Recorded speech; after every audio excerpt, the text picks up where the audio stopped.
President ট্রাম্পের সঙ্গে বাকবিতণ্ডা হওয়ায় ইউক্রেনের প্রেসিডেন্ট ভলোদিমির জেলেনস্কিকে দূরে ঠেলে দিল যুক্তরাষ্ট্র।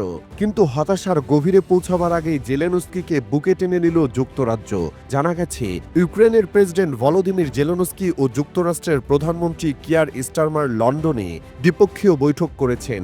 ব্রিটিশ প্রধানমন্ত্রীর সরকারি দপ্তর 10 নম্বর ডাউনিং স্ট্রিটে অনুষ্ঠিত ওই বৈঠকে স্টারমার ইউক্রেনের প্রতি পূর্ণ সমর্থন জানিয়েছেন।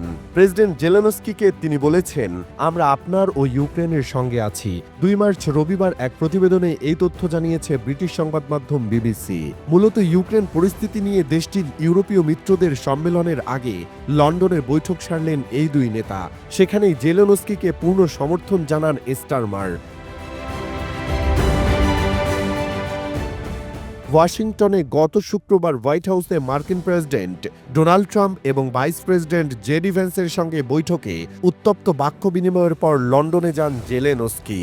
মার্কিন প্রেসিডেন্ট ডোনাল্ড ট্রাম্পের সাথে হোয়াইট হাউসের উত্তপ্ত সেই বৈঠকের পরিপ্রেক্ষিতে যুক্তরাজ্যে পৌঁছানোর পর ইউক্রেনের প্রেসিডেন্ট ব্রিটিশ প্রধানমন্ত্রীকে বলেন তিনি খুশি যে তার দেশের এমন বন্ধু আছে। এদিকে ইউক্রেনের প্রতিরক্ষা সক্ষমতাকে সহায়তা দিতে $284 কোটি একটি ঋণ চুক্তি সম্পাদন করেছে যুক্তরাজ্য ও ইউক্রেন।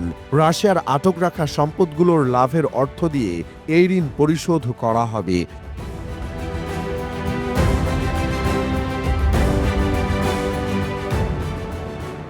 শনিবার জেলেনস্কির গাড়িবহর ডাউনিং স্ট্রিটে পৌঁছালে তার সমর্থকরা উল্লাস প্রকাশ করেন এবং সেখানে স্টারমার তাকে আলিঙ্গন করেন এবং যুক্তরাজ্যের প্রধানমন্ত্রীর সরকারি আবাসস্থলে প্রবেশের আগে তারা ছবি তোলেন।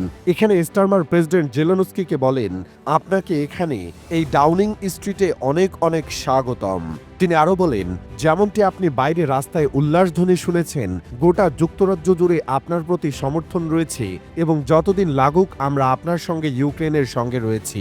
জবাবে জেলেনস্কি বলেন, রাস্তায় আমি অনেক লোককে দেখেছি এবং আমি আপনাকে এবং যুক্তরাজ্যের জনগণকে ধন্যবাদ জানাতে চাই যুদ্ধের শুরু থেকেই এত ব্যাপক সমর্থনের জন্য।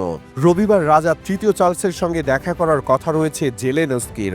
স্টারমার ও জেলেনস্কি প্রায় 75 মিনিটের মতো রুদ্ধদ্বার বৈঠক করেন এবং জেলেনস্কিকে গাড়িতে তুলে দেওয়ার সময় স্টারমার আবার তাকে আলিঙ্গন করেন।